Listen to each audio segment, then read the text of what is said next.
I'm Rachel Pedersen, and you are listening to the Head Smack podcast.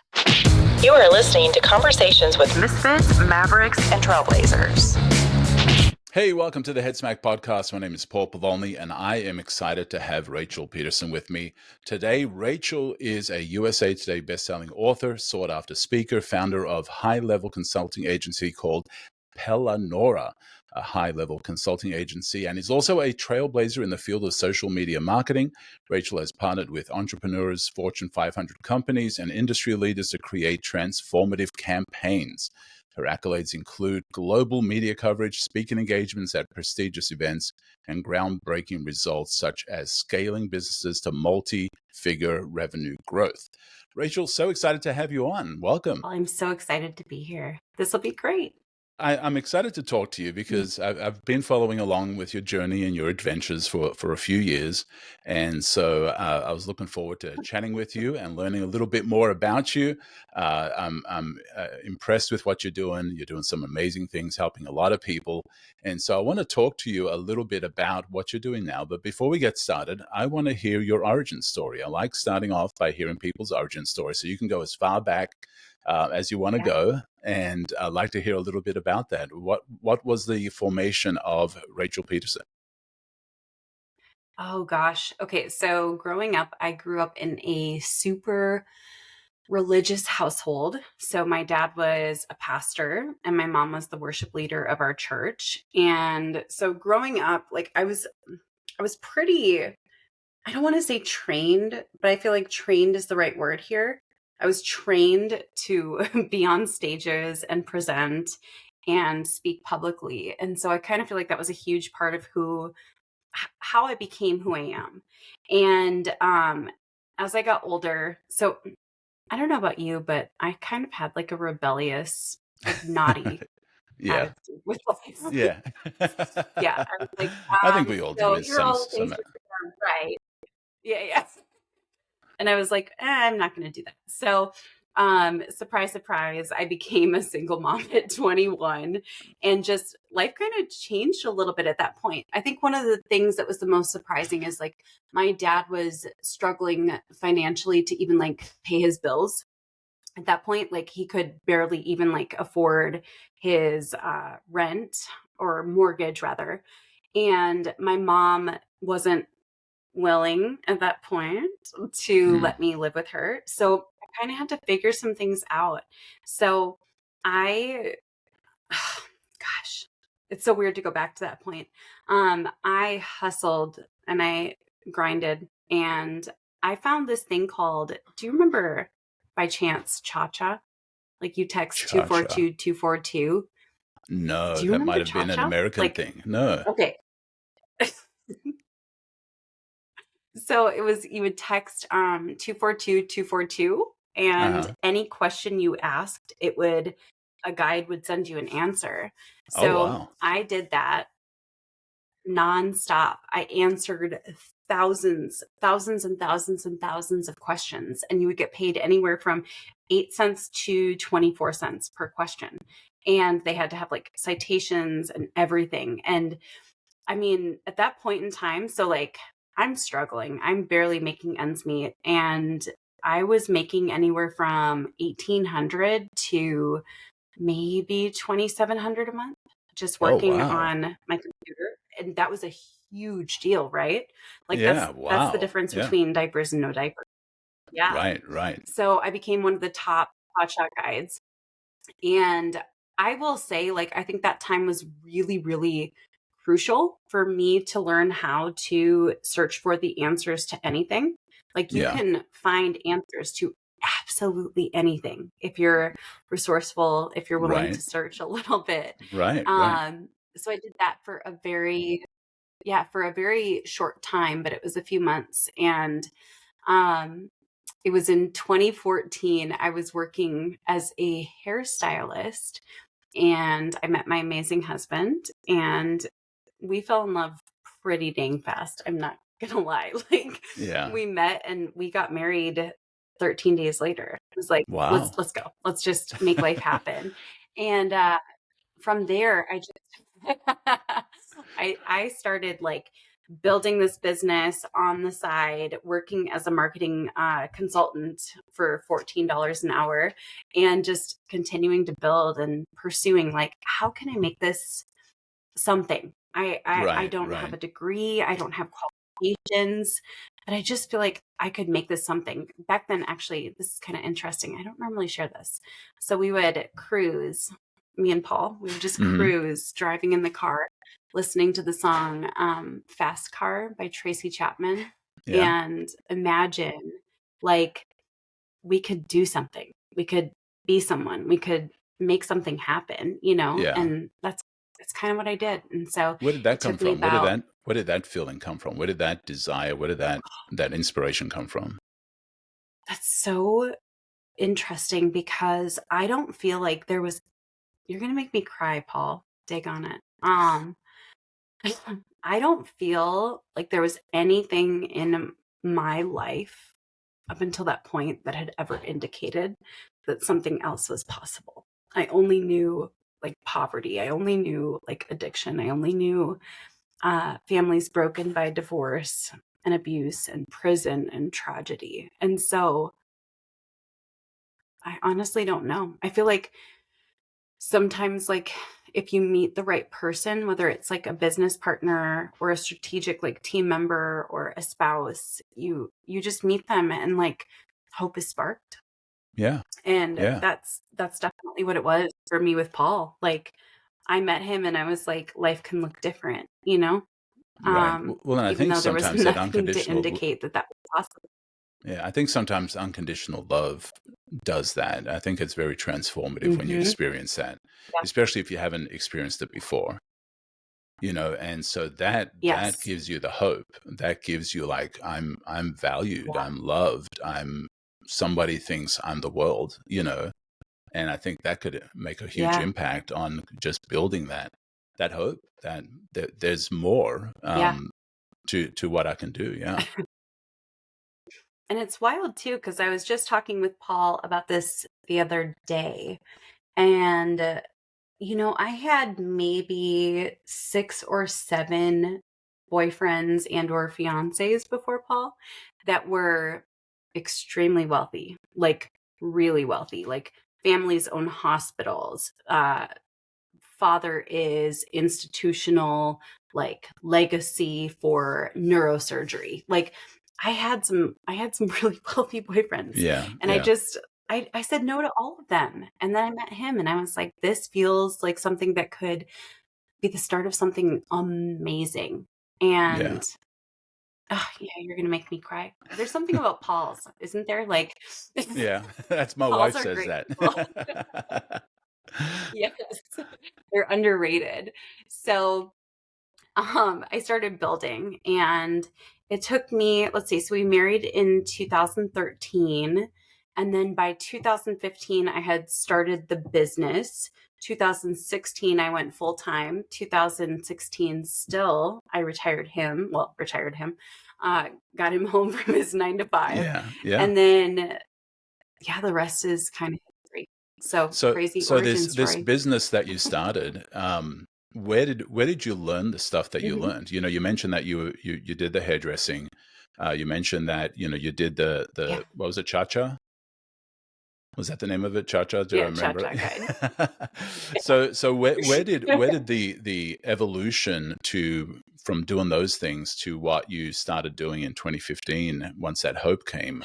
Where did that come from? It was, yeah, it doesn't seem like a natural progression at all. It was kind of accidental. So I had a client that was sitting in my chair and I was giving her like the best highlights of her life. And she Yeah, was like, yeah, we were just talking about all kinds of things. We were talking about like Shark Tank, and I was talking about how I grew my business as a hairstylist. And I was like, well, basically, I just post these before and after pictures on social, and my clientele grows the more that I do that. yeah, And she was like, would you be willing to like consult for us? And part of me was like, Absolutely not. I'm so not qualified for this." yeah, But she yeah, was like, "No, I want you to consult for us. We need help with marketing." And I was like, okay, I guess I'll do it. She's like, how does Wow. $14 an hour sound? I was like, that's amazing side cash. Yes, please. So it was accidental. And then Yeah. it kind of fit. So I was like, let's do it, you know? Yeah. Yeah. So at what point did you think that this is going to work and I could do this kind of thing forever instead of doing the hairstyling? Mm. I still am learning that. No, I'm just kidding. The first night, so I went out to dinner with her and her husband who owned this like fast food franchise. And when I came home, I presented it all to Paul. And I will never forget that moment. Like I laid everything out on the kitchen table and I was like, they want to hire me as a marketing consultant. Like, what do you think? And he said, I think this is your future. Wow. And how many times can you cry on a Thursday, right? I was pretty blown away because I don't think I even believed in me at that point. But he Yeah. was like, no, this is it. This is what you're meant to do. And I was like, okay, I'll do it. Wow. Um, but it took me a lot longer to realize, like, no, this is for real. I would actually say it was probably over the last like 2 years that I've been re-choosing this field, if that makes sense. Kind of being like, okay, so I've had all the technical success, like checked all the boxes, hit all the milestones, everything that Yeah. people Yeah. want. Got the Um, commas and all that. do I, yeah, do I actually choose this? And it was this last year that I was like, yeah, I'm gonna re-choose this. Let's do this another decade or Yeah. so, you know? Yeah. Well, and I'm Yeah. guessing that your husband Hmm. probably saw the light in your eyes or the bounce in your step when you did what you did, and I'm guessing that's probably why he said you're made for this. Like you need to go in on this, Yeah. because he saw something probably Hmm. light up in you, right? I would think so. But I will say, so just yesterday morning, oh, I was so sick yesterday and I randomly took a photo just in my cute sick outfit and I was like, babe, I think I should be a photographer. Look at my great angles. Like I'm so good at this. And he sent back like the sweetest message ever and he was like, baby, you can do anything that you set your mind to. Like you have so many skills and so much talent. And I was like, gosh dang, this man is like one in a bajillion. Hmm. Yeah. That's amazing. Well, and finding somebody to Hmm. encourage you, and somebody that, I mean, Yeah. encouragement is so valuable. Like, I think the world needs more Mhm. encouragers. Um, Yeah. you'd mentioned your faith, and growing up in church and stuff, and even like the Apostle Paul talked about those who would come and encourage him. And he talked about Mhm. God who encourages those who need encouragement. And I think encouragers are such a critical thing, and I think we all need those in our lives. And when we're Mhm. married to one, that's amazing. But I think all of us just need that one person that can just say, "Hey, you've got this," or "You can do this," or whatever you set your heart to, you can do. Mhm. Because we don't get enough of that. We've got people that are ready to cut you down, especially on social media, Oh my especially god. on in the industries that we're both in. There's Yeah. somebody ready to critique you, ready to cut you down, ready to chop down that tall poppy, and put you in your place type thing. And so that's amazing. And so you retired him. So what was that? What were you doing when you were able to do that for him? Oh, social media management Okay. specifically and only. So I had less than 8 clients and I was doing, I want to say 160, 170, if not 190 per year run rate. So Yeah. it grew very quickly. I was surprised by how many people needed someone to do the thing versus just like teach a course on the thing. Right. Right. And so, yeah, social media management specifically. And that was it. Yeah. Yeah. Are you finding more and more Mhm. people are like that? They'll rather put money into things than time, and they'd rather hire and have people help them with stuff like, because social media training and learning how to do it, I would imagine a Mhm. lot of that is readily Mhm. available, but people are just not willing to do it. They'd rather find somebody that's well versed in it and able to help them out. And is that kind of what grew your business? is those people. For sure. Yeah, Yeah. I think even to this day, like I experience this too. Sometimes I'm just like, I am information overloaded. Stop. Yeah. Don't teach Yeah. me anything else. I want to know, like, can you do this for me? Can you make this happen? Because I'm tired. And so are other CEOs, they want someone Right. to come Right. in and just like implement everything. And actually, this has been surprising. Like one of the biggest things we've seen with like Polynora is most clients come to us for a strategy and we deliver the whole strategy. And they're like, okay, now how much for you to do it? Because Yeah. we're tired. Yeah. Our team is exhausted. They're overloaded. Like, could you please just come in and do it? And that's actually been an amazing strategy for us. Yeah. Yeah. And so how did you get to that place where you were doing what you're doing now? Like you Hmm. started with the social, you said you kind of Yeah. wavered on whether you wanted to do that. What happened during that time? Ooh. So I did a lot of client work for probably a lot longer than most people stick with it. I'm just going to be super honest. Yeah. Like, I did social media, I did Facebook ads. I went into like full on implementation of launches. And I'll just be super honest, it like kicked my butt. Like, Yeah. it Yeah. was so much work. And yeah, we brought client after client after client through multi-million dollar launches. And I was just like, dude, I am tired. Like, Yeah. I don't think I can do this Yeah. anymore. And so it it's been this love-hate relationship of like going back and forth between doing it, advising on it, doing it, advising Right. on it. Cause Right. I don't know, I think you hit a point where you're like, I just, dude, I need a break sometimes. Or you Yeah. have one really rough client where they just get you to that point where you're like, I don't want to do any part of this anymore, Yeah. Yeah. Um, Yeah. just Right. being honest, I've had Right. Right. clients. Yeah. So I almost feel like I constantly go back and forth between wanting to offer it and like not wanting to offer it at all ever again. Yeah. Um, Yeah. Yeah.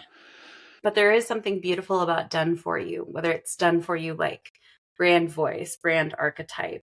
I do love copywriting. So I Hmm. go back to copywriting a lot. People don't actually, I think, know that about me. I do a lot of copywriting for clients, whether it's Yeah. captions or emails or sales pages. Like I love that process. So I'll Yeah. get in there.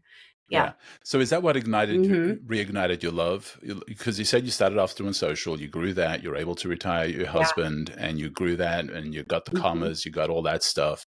It's kind of like saying, I love to cook, but I don't want to own a restaurant, and so you loved Yeah. doing it at first, and then Yeah. you grew it to a place where it became too much. Is that what happened? And then you kind of paused and then reset. How did you reset? Like, what was that like? Let me actually go back to what caused the first big pause. So we grew to $86,000 months, which was fantastic. We didn't have that much team in place. And that was just on the agency side. That didn't include education. So things were growing fast. And I was actually in Jamaica on my first real vacation in years. Let's see. So that was 2018. Yeah. Yeah, 2018. That's so wild. And I was like so excited because I had not had a real vacation. There you So, go. There you go. um, first vacation ever. My husband and I are focusing on our marriage in Jamaica. Kind of like a reset, reconnect, all of the above. After three kids, we're tired, right?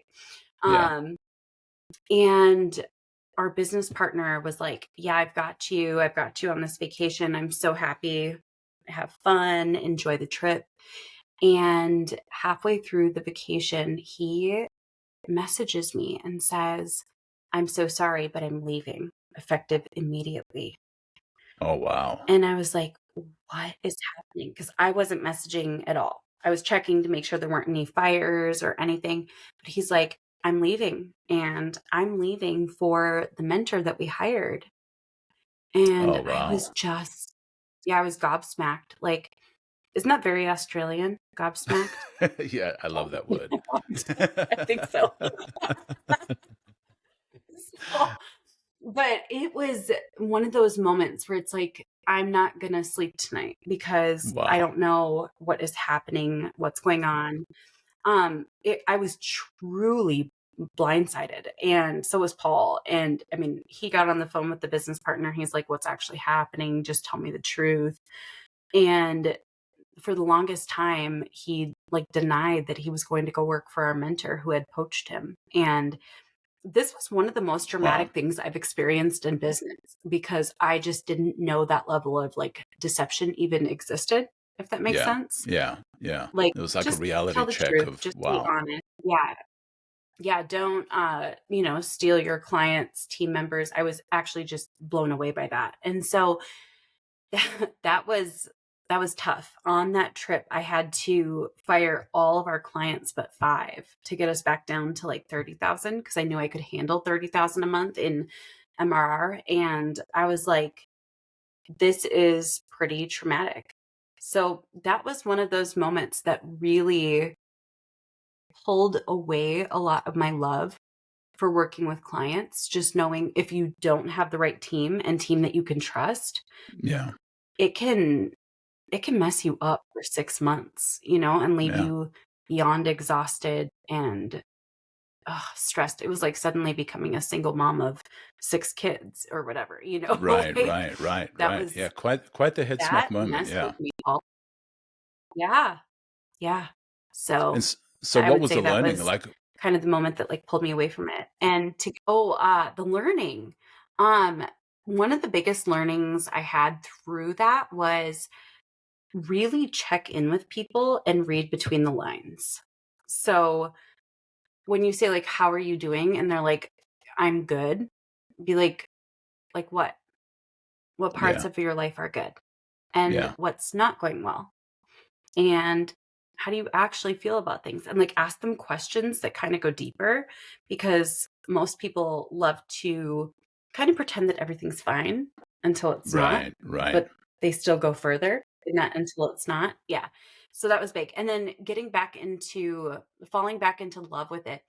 I will say I love growing clients' businesses kind of more than I even love growing my own, which is kind of toxic Yeah. Yeah. for all of us. But there is something so fun about, yeah, kicking off like an incredible launch for a client and then Yeah. being Yeah. like, I didn't know this was actually possible. I've seen it for other people. And just like, there's something so beautiful about seeing a client like hit their first viral. And I'm like, oh, isn't this addicting? Like, yes, let's keep Yeah. doing it. Yeah. So I, so as I like tiptoed back into client work, I was just like, there's something about this that is kind of dangerously addictive, and I love it. I kind of really Yeah. love it. Well, and it's that whole thing Mhm. of the cobbler's children have no shoes, and I think most businesses are Yeah. like that.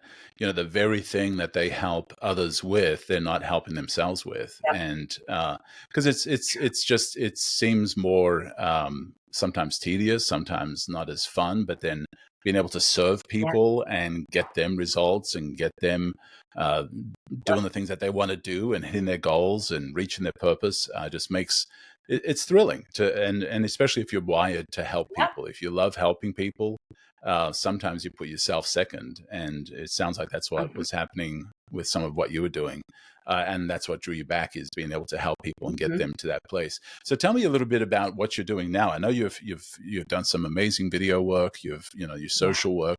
So tell me a little bit about Pelanora. Man, okay. So one of the big changes that we experienced this year was we actually intentionally laid off the majority of our team. And that was a huge decision. And that was kind of a part of the process of being like, do we still want to do this? Yeah. What is life going to look like? Are we a solopreneurship? Do we take on less responsibility? Like, there was a time, Paul, where our overhead just to keep the lights on was $80,000 per month. Wow. And I remember when that was the case, and I was just like, people would think like, oh, she shows up because she loves money. I'm like, I actually don't love money at all. I couldn't care less. Yeah. Like, Wow. I love books. I love musicals. I love sewing. But it was like I had to show up a certain way just to fund our team. And that was like a really harsh reality. And so as we went through that, I was like, I think we need to intentionally scale back to give me some room to kind of imagine and be able to create new thoughts and new products. And so we did, and it was really hard. Yeah. Really, really, really Yeah. hard. Yeah. And one of the most difficult conversations was with Anna Olson, who is one of my best friends. And I actually didn't have the conversation. I like sat in the bathtub and like cried. While Paul went over to their house and let her know, because I was like, I Yeah. can't do this. I can't do this. And Yeah. Wow. funny story, she actually called me mid bath. Yeah. And she's like, I was so scared and I kept denying her calls because I was like, I can't handle this. It's too much. I can't believe we just let you go. And Yeah. Yeah. so she's like, pick up the phone, stupid. It's about a dog. And I was like, what? So I answered her next call. And she's like, there are these dogs and we could have brother dogs. Do you want to have brother dogs? And I was like, yeah, I do. Yeah. And I felt like that was something so beautiful because it just showed me like there is hope after this. Because, dude, Right. that sucked so bad. Just being like, Right. goodbye to everyone. Yeah. And then, so Anna, we had this big conversation about like her stepping into the role of CEO of Pelenora, this consulting company that we started. We started it about a year ago, but we didn't get serious until 6 months ago. And I'll be super honest. I didn't expect her to take it seriously.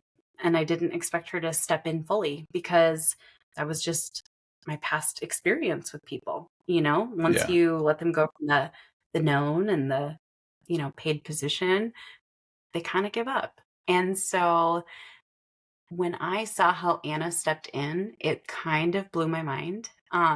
It was actually shocking. And so I'll share this. I haven't shared this publicly anywhere yet. So in the last 6 months, we went from 0 to 500,000 run rate. So Wow. it's Wow. thriving under her leadership. Did she So tell you why? Pelenora was, Did she tell you why she stepped in like that? oh, that's such a good question. I think there were two things. She hasn't told me directly, but I could call her after this and find out for sure. So, two things. One, I think she was at a place where she was like, I'm sick of being an employee for people. I want to own. I want to be an owner. I want Yeah. things to happen. And last Christmas, we actually had this like sit down. I also haven't told anyone this either. So we sat down with like a whiteboard at Christmas, and it was us two, our two husbands, because the four of us are just besties, And we talked about how most of the greats had like a team that they could rely on no matter what. Like they all had each other's backs, and they would, if one was tired or sick or whatever, the other would step in. And so we built out an entire plan to, just for funsies, $1 billion. And we were like, we're going to call this like the syndicate. Like, we'll have your kids' backs. You guys have our kids' backs forever. And Wow. I'll just be super honest. So deep down, I'm a skeptic and I don't believe people until push comes to shove. So even though we made that commitment, I was like, I don't know. I'll see. I'll see in time. Right. Wait and see. You really meant it. Yeah. So she meant it. So she wanted to be an owner. She wanted to grow something. She was sick and tired of the whole being pushed around kind of thing. And the second thing too, so how there are some people who just have insane amounts of like vision and creativity, and they aren't able to be on every day perfectly, right? Like they have off days, they have days sick or whatever. Yeah. So she was looking for that. she was looking for someone who could show up and be like, I'm going to cast the vision. I'm going to share the strategy. I'm going to give you guidance, but I'm not going to be the implementer. She was Right. literally kind of looking for that and didn't know. And so, yeah, so she Wow. appreciates how I show up as a visionary. And Eleonora has been freaking awesome. Like, seeing how our clients are growing is so cool. And Yeah. it's everything from marketing to operations. So it's been pretty cool. Yeah, and I think those kind of partnerships are gold because, you know, there are the unicorns Mm-hmm. that are the visionary, creative thinking, ideas person, and that are also good at executing them and making them happen. I think those are unicorns. What happens more often than not is there's the creative person who's got 1,000 ideas a Mm-hmm. minute. Ideas just pop in their head all the time, and they're great Yep. ideas, and they're $1 million ideas, and that's kind of what Headsmack's about. Is, you know, taking an idea and actually executing it. Is taking that Headsmack moment, you know, from somebody that shares Yeah. something and actually putting it into action. But for a lot of us, we Yeah. struggle with that, especially those that are creative thinkers. And so partnering with somebody that is an executor that makes it happen is priceless, because, you know, we can all say I've had a million ideas and I actually saw somebody implement an idea that I once had, but I never did anything with it. You know, but finding somebody to take those ideas and then execute on them is so valuable. And it sounds like that's what you found is somebody to be the person that executes and makes it happen. Yes. Yeah. I will say, like, so I can execute, but it is so draining for me. Like, Right. so draining to the point where, like, for 2 days after, I can't function. I Yeah. like want to lay in bed all day. So I just work Right. from bed, watching TV Yeah. shows or whatever. Right. But Right.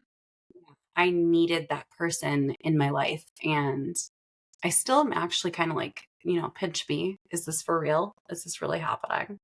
Um, Yeah. so Yeah. far, yeah, it's Yeah, pretty well, and I cool. think I think that's the thing is what's easy for you is genius for somebody else. And so, Mhm. you know, for you, the creativity and idea generation is easy.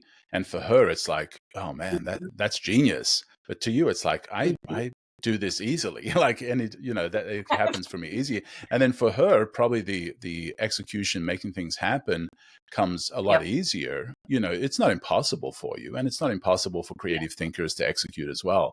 It's just it's work for them. It's Yeah. harder for them. They could do it, but it's just a little harder for them. And so Yeah. I think that's pretty powerful as well. Is you know, finding that person that's this Mm. genius zone. They can do the other stuff, but they just thrive in that thing. And you know, I Yep. found for me even, you know, there are things that if I work really hard at, I can get average at Mhm. it. You know, but there are other things that if I I just give it love some that. there are some other things that if I just give it some time, I can like really be good at it, you know, and I can really Yep. thrive at it. And I think that's where a lot of people kind of get stuck is they work on the stuff that if they work really hard at it, they can get average. And I Oh, think that distracts them. that right there is like a whole truth bomb. Take on. That's good. I like that. So tell us with Hmm. what you guys are now doing. So you've got this great partnership, you've got the syndicate, you guys are ready to conquer the world. Um, how are you conquering the Mm-hmm. world? What are you doing to help people themselves get unstuck and realizing that they need Yep. somebody to take them to the next level? What are you guys doing?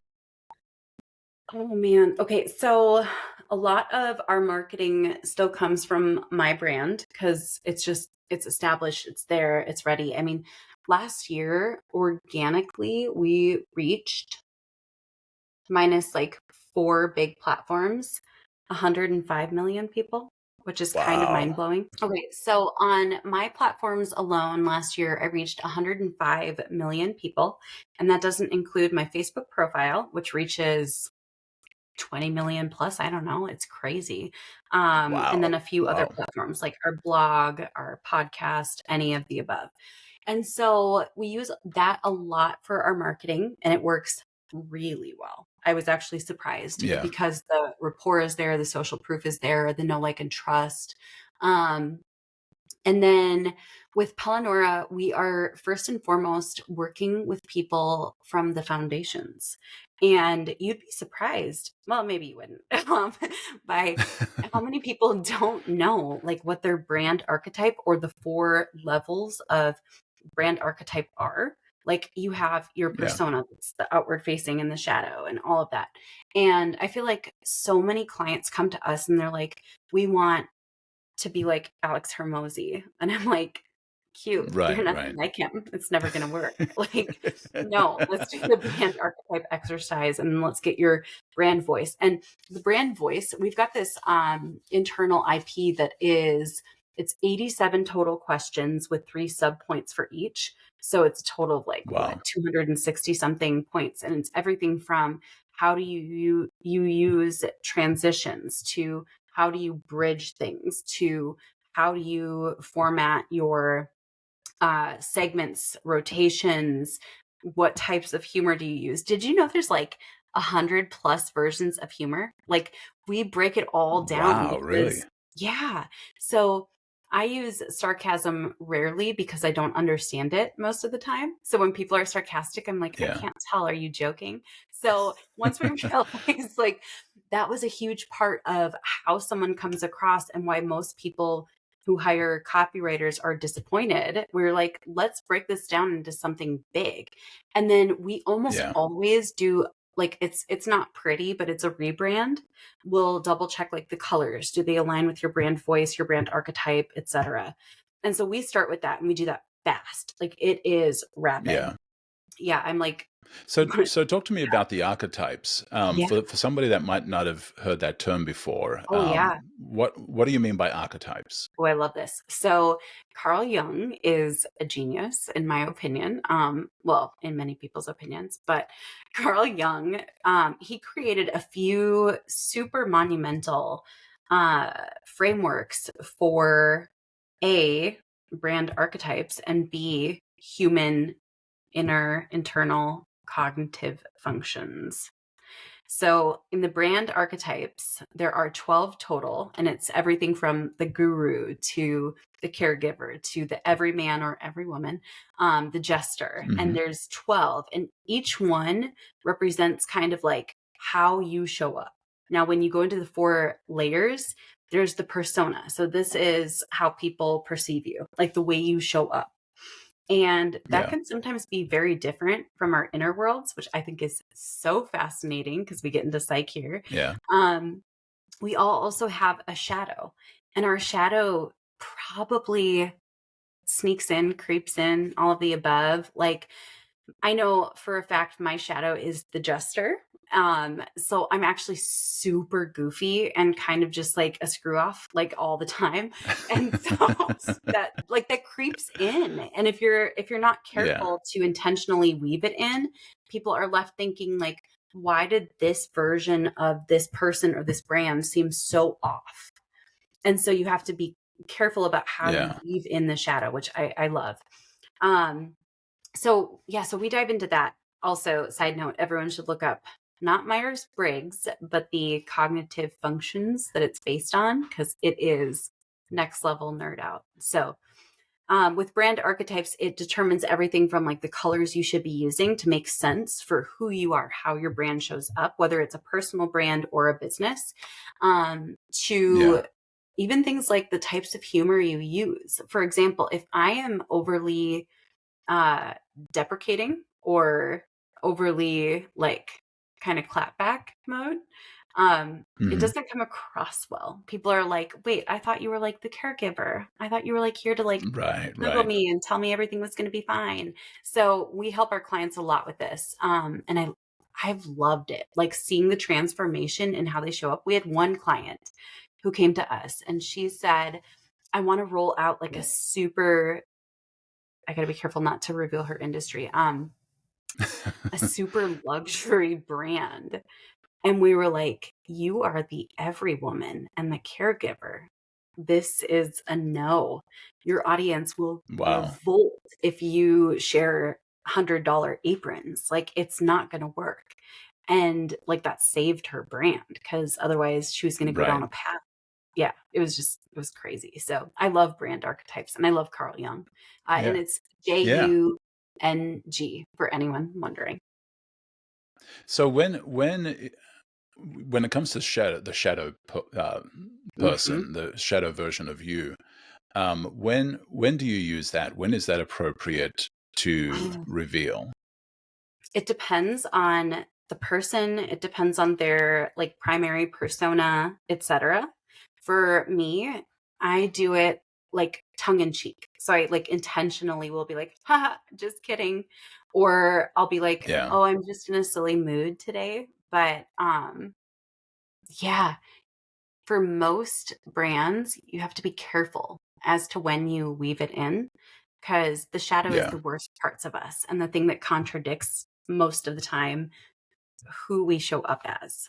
So I show up as this like caregiver, but at home with my friends, I'm kind of a Yeah. jerk sometimes because I'm a goofball. Like I am making Yeah. jokes Yeah. about everything. I rail on every situation. And so if I did that in my public persona, people would just be like, I feel so confused and conflicted about who you are, And I still do once in a while. And I actually get in trouble a lot for it. So Yeah. So even with the public persona, mhm. how much of that needs to be real, and how much of that is possibly an alter ego? Are we really going there? We are. Oh Let's do man. it. Oh man. Okay. Um Oof. This one's tough, Paul. Okay, so when you start your business, you have to make a decision, especially if you're going to be a personal brand where you're the face. Do I want to craft a persona that feels sustainable? And that is huge, huge, huge key.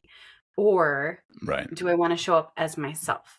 Now, do you remember when Jim Carrey did that documentary where he was talking about Yeah. like, yeah, if you create an alter ego, you have to decide, am I going to live as this alter ego or am I going to be lowered into the grave as this alter ego?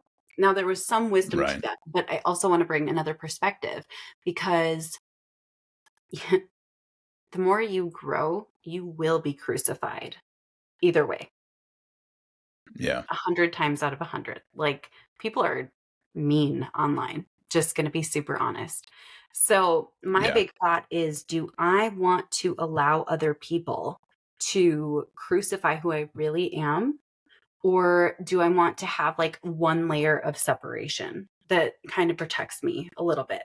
And I am a fan of the latter and all that that entails. Feel free to ask more if you want. Let's talk about it. Let's talk about it. Good. Tell me a little bit more about that. Yeah. So, did you ever watch the show Grey's Anatomy? Occasionally, yeah. Okay, so do you happen to remember Lexi Gray? No, I don't. Oh, well, anyone listening will know who I'm talking about who watches Grey's. So, at my core, I am probably one of the biggest like sweethearts. My friends usually describe me as like the sweetheart of the group, sweetheart but jester, And Yeah. Yeah. yeah, I'm super sensitive. I am emotional. I don't have a thick skin at all. Um, and really it's almost like naive or pure. Either way, whatever. Yeah. Um, Yeah. so how I've chosen to add one layer of separation with how I show up online is I went to caregiver. So it's caregiver kind of every woman. So it's like Yeah. Yeah. I'm going to show up. I'm going to support you. I'm going to encourage you, all of the above. And just that little bit of a layer of separation has allowed me to not feel like I am personally getting roasted every time I show up online. Right. And for the most part, it's Right. actually really helped. So I'm a fan, huge fan of alter egos. Just the biggest thing is you don't want to have an alter ego that is super different to who you are, or else you just feel like Right. you're masquerading all the time. Hmm. Yeah. I Yeah. would call the alter ego an augmentation of a portion Ooh, of you or a version of you, yes. because it is because then it becomes a mask as opposed Yeah. to just a version of you that's just augmented. Because even for me, like I Yeah. one of the things I wrestle with social media is putting myself out there and putting my face out there. And, Hmm. because in reality, I'm just kind of a quiet person. I just like to keep to myself. I like to Really? just chill with my family. Yeah. Uh, And so for me, my alter ego is this version of me being in front yeah. of the camera. It's me posting photos of my fat head on social media. It's me, that's Yeah. that's the side of me that is my alter Yeah. ego. It's when I step on stage to speak, that's a augmented version of the real me. I mean, my family Mm, sees the joking, fun, storytelling side of me at one version, but on stage I'm a different version, an augmented version of mm, that.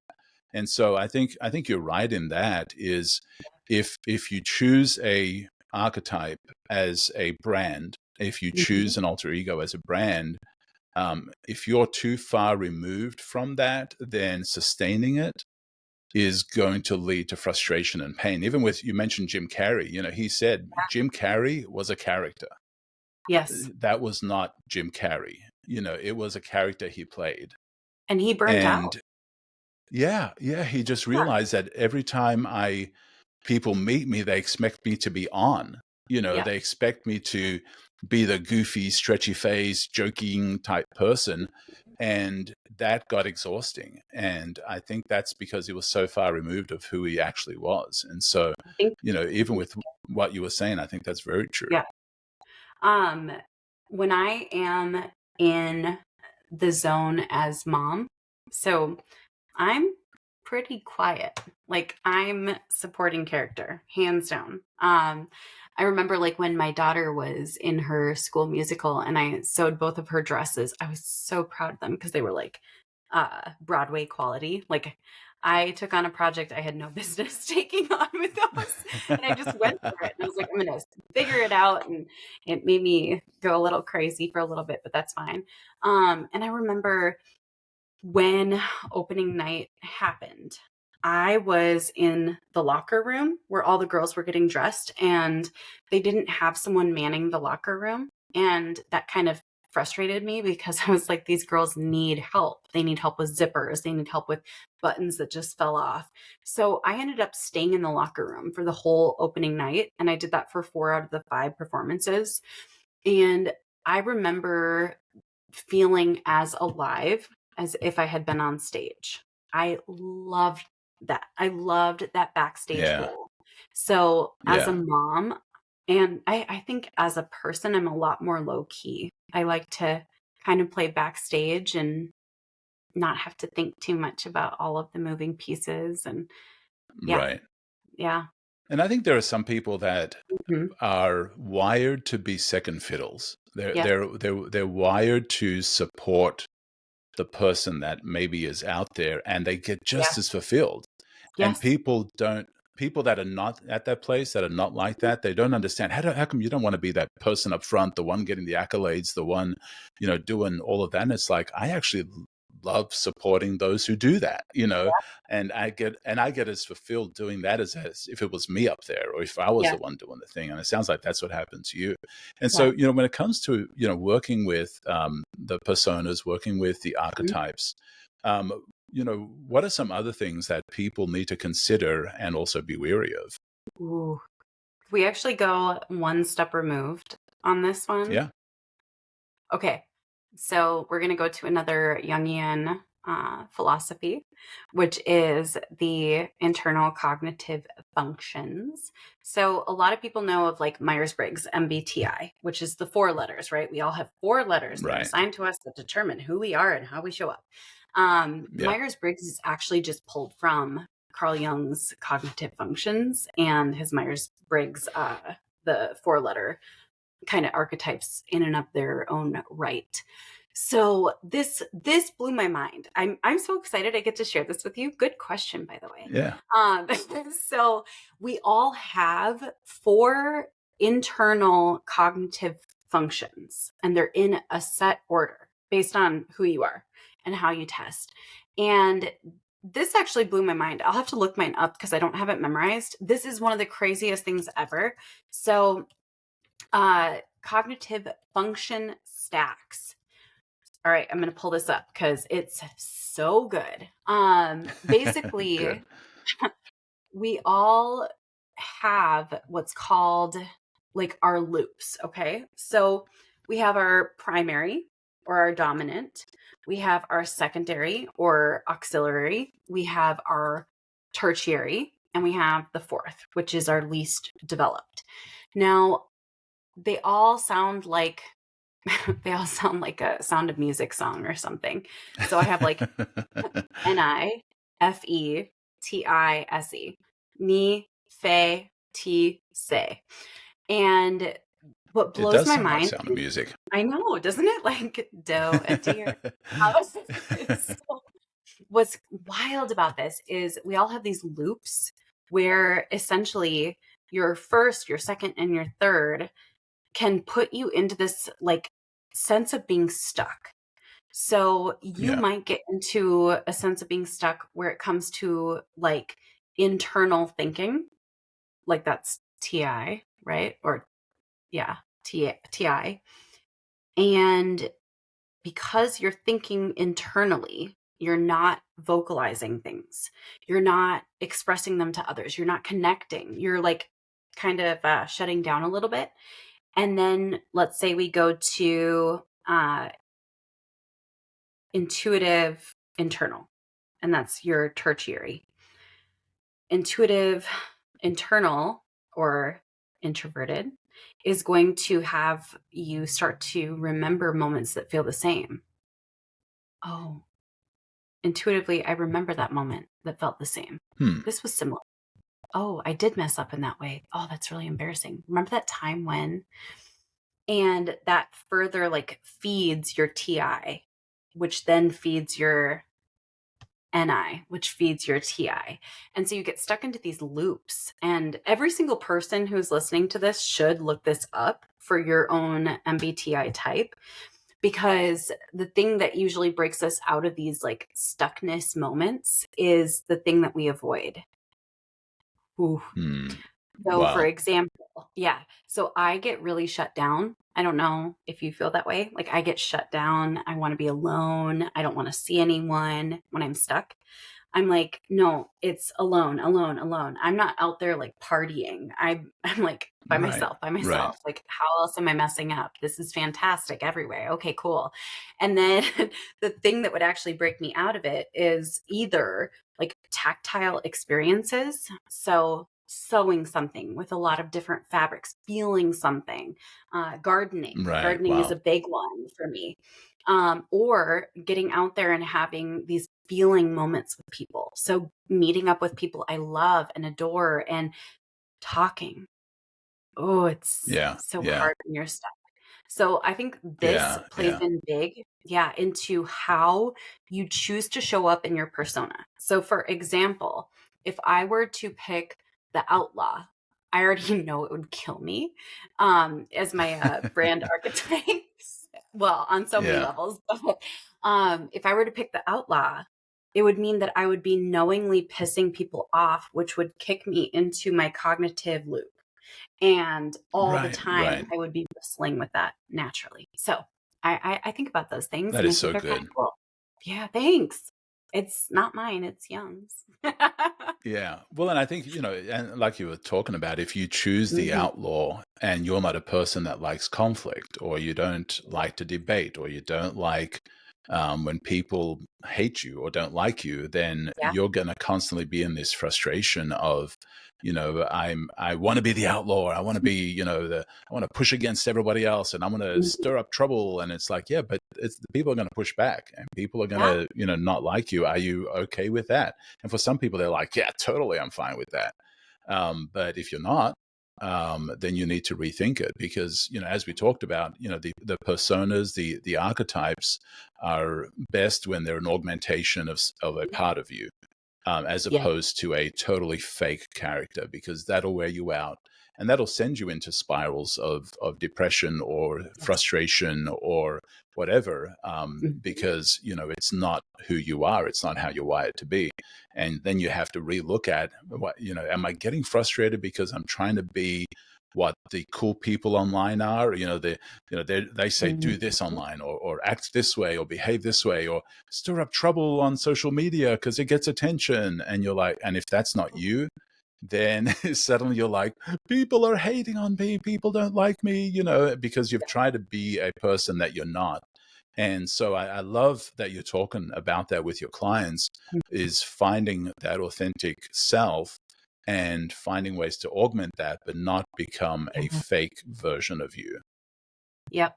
I think that's honestly huge. Yeah, if I were to try to be, I don't know if you know like Dan Henry.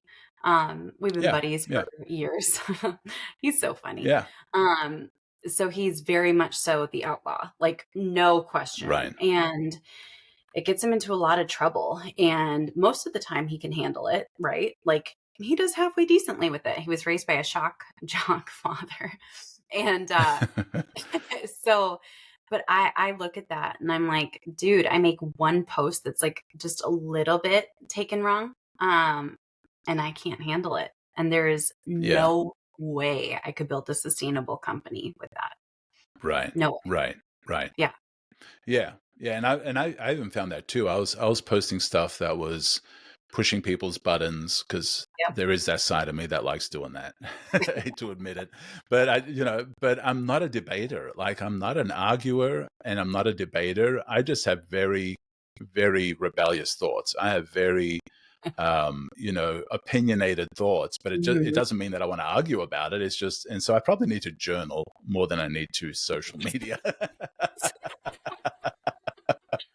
I love that you said that because just the other day, so I posted something very contrarian and I was like, I was pissed off about something. And I was like, you know what? Meh, meh, meh, meh, meh. I'm going to subtweet this. Yeah. And I posted it on my Facebook profile, which I think sometimes I forget has like 400,000 followers.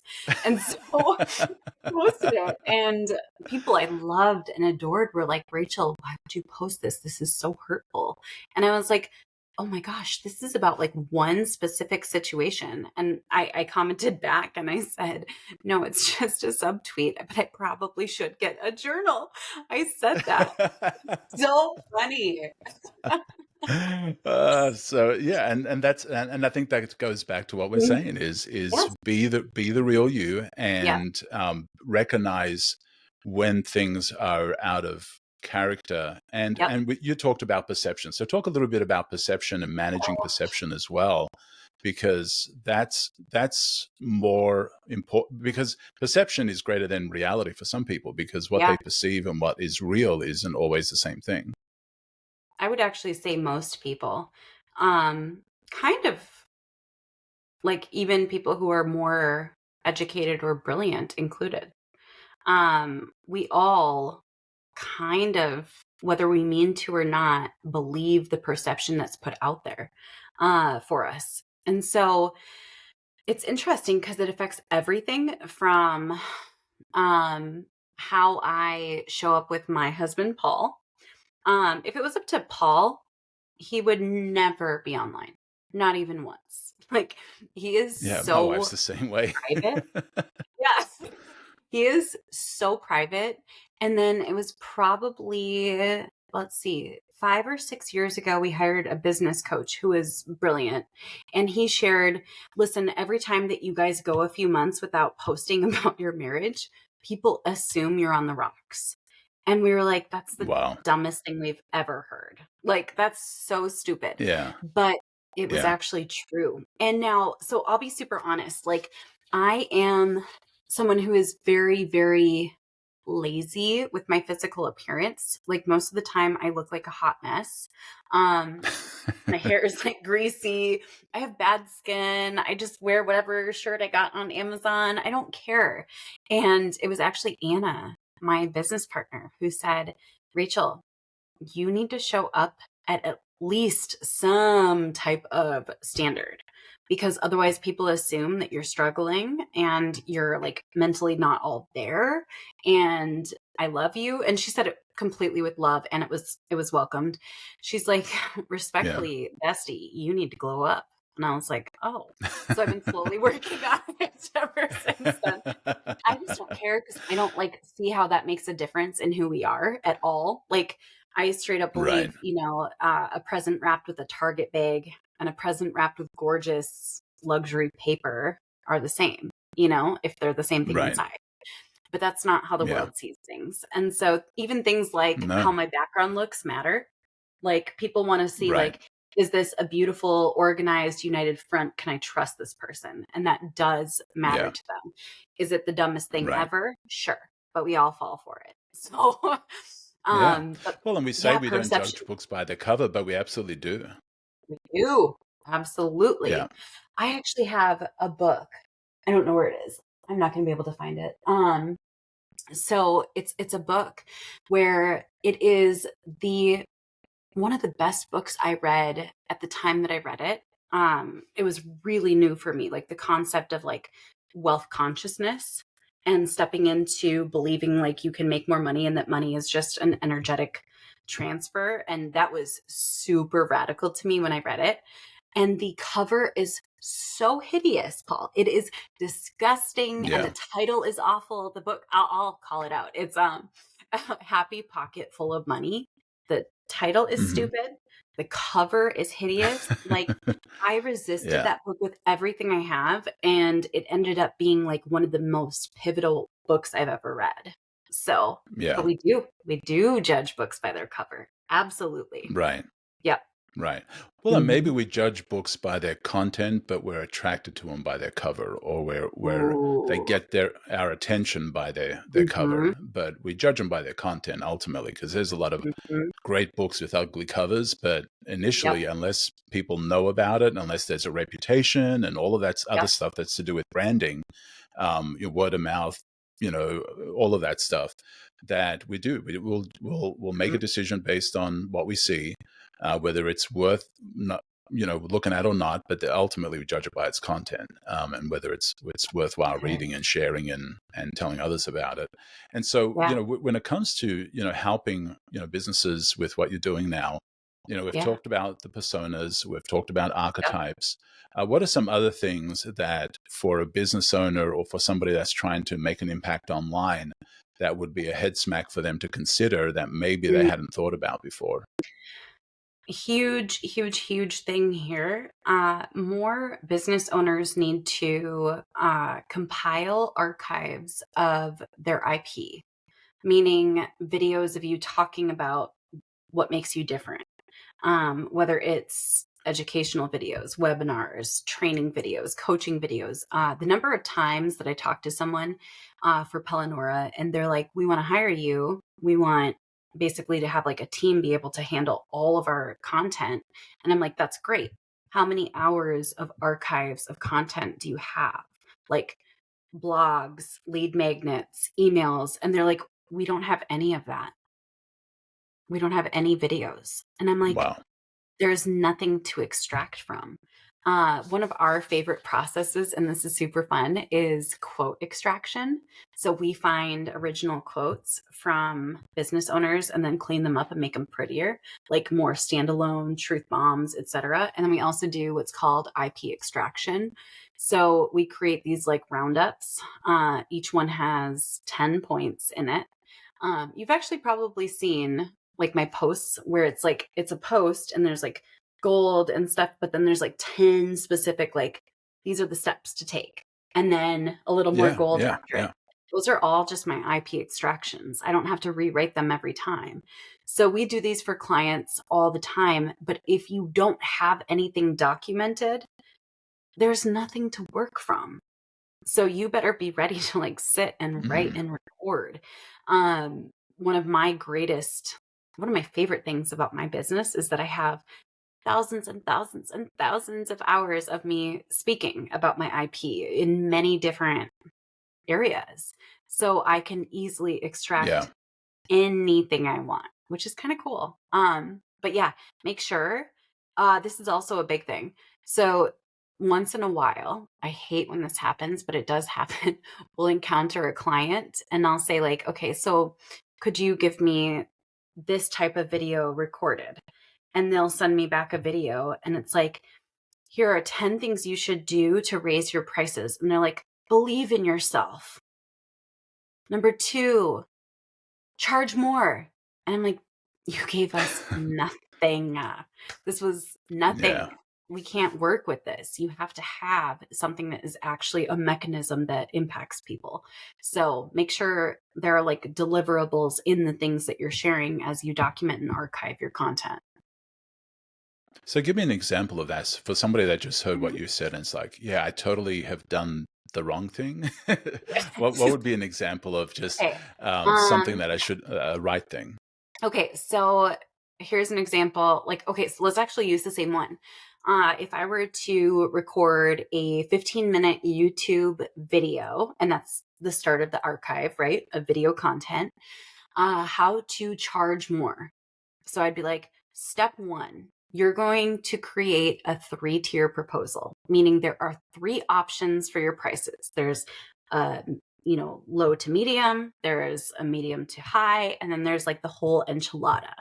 Step two, you absolutely are going to want to send your proposals in line order format, meaning in the email copy, so that your clients can quickly make a decision and respond line item instead of having to download a proposal, a PDF, and then trying to track it down in their million downloads. All right, step number Yeah. 3, you're going to basically create your top tier ticket item based on every single thing that they mentioned in their discovery call that they ever possibly dreamed of. That's what we call the whole enchilada. Do not offer that at your low ticket price because you don't want to do all that work for that price. Trust me. Yeah. Um, Yeah. okay, so does that make sense? It's like it's specific, Yeah. it's actionable, etc. So as you're going through, ask yourself, could someone pull out a notebook and actually take notes on this process? And if the answer is no, rethink it. So I think that helps a lot. That's good. Yeah, that's really good. And so with the folks that you help, Yeah, what are some of the other mindsets or some of the other head smacks that you need to give them to set them on the right track? You mentioned, yeah. collecting, archiving, content, Mhm. ideas, IP. What are some other things that they need to consider that you go in Yeah. there and challenge them with and help them with? One of the biggest ones is the so what test. This one is one where when I go in, if they've either been managing their own social or working with their team to manage social, and they're like, I don't know, we're putting out tons of content, it doesn't seem to be working. I go, okay, do I have permission for a minute to give you just like serious tough love because this is going to be tough? And I wait until they say yes, always, because otherwise, um, it's not taken well. Otherwise, I Yeah. say none of your content passes the so what test. If I were a stranger, I find your profile or your content, I would literally scroll past it so fast because I would be like, so what? So what? What does this mean for me? Nothing. Yeah. And I would just scroll right past. So that's a big one. That's, I think, a huge head smack moment. Because, by the way, I have to do this for myself too. Because sometimes I'll post content and I'm like, this is brilliant. And then nothing happens. So I'm Yeah. like, take on it. It didn't pass the so what test. Nobody cares. I care, but they Yeah. don't. Shoot. So how do they fix the so what? Like, so how do they write better? How do they create better Mhm. content to pass the so what test? I love your questions. So, the biggest thing you go back to is extracting your client's actual pain points. And I'm not talking pain points like, I want to do better. I want life to be more smooth. No, like you have to find essentially, why is your person crying? Because they're crying about something. They're crying Right. because their skin has been rough since they've been in perimenopause. They're crying because they used to be hot and now they're not, and they're sad and they don't know how to get it back. Your client is crying because they used to hit, $50,000 months, and lately they've been at like 12,000, and they can barely make payroll, and they're covering their payroll from their personal savings account. So when I do pain point extraction, when I do this process, by the way, it's not cool. It's like detective style. So I go into Yeah. Facebook. Yeah.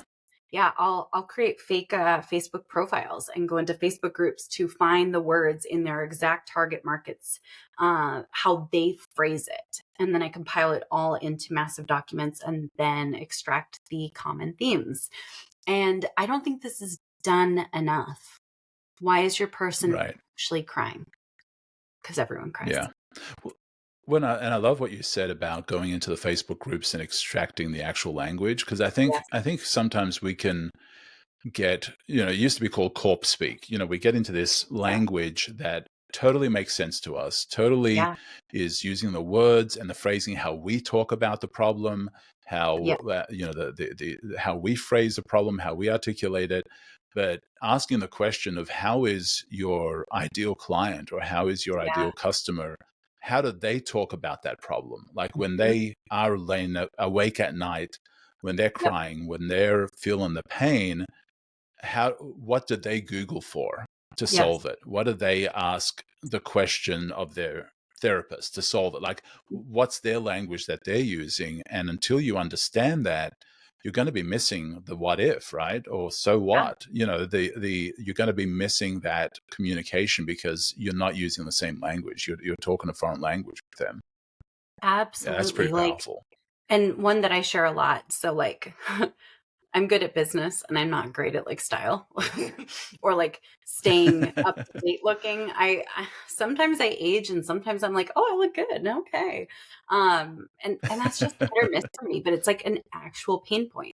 And sometimes I'll see people put like things like how to reverse your aging naturally. And I'm like, no part of me wants that. That doesn't Yeah. sound appealing. I want how to glow up in 14 days or less in your 30s or Right, in your right. 40s. That's what I'm searching for probably every night. Yeah.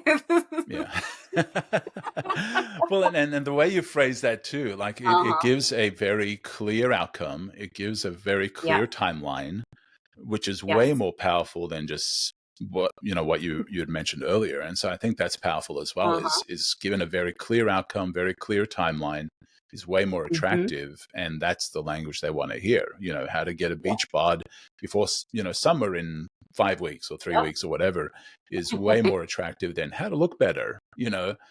So I think that's awesome. Well, this has been an amazing conversation. What's a head smack that you want to share that I haven't asked you about? Oh, what is a head smack I want to share? Okay.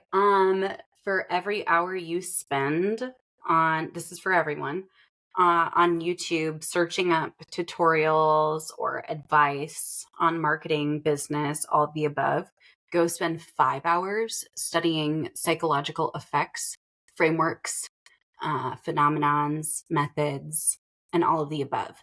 So once I started doing that and prioritizing studying psychology over like what's on marketing, which is chewed up and spit out psychology, just so you know, it changed everything for me. Like I could go into any business and instantly use the frameworks, the effects, the levers, the methods, etc so much faster instead of being like, well, one time so and so said on a YouTube video or a webinar. It changed the entire process. So go study psychology, human behavioral science. That's awesome. Well, I see you have quite a collection of books, well organized Yeah. behind you by color, Hmm. which is kind of weird to me because, as you can see, mine are organized by topic. Yeah. Because I'd never be able to find anything.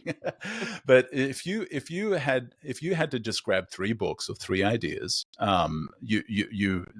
something was happening. It was house fire. It was you were leaving on a vacation and you had to just grab three books and the rest of them you couldn't have access to, or three ideas, what would they be?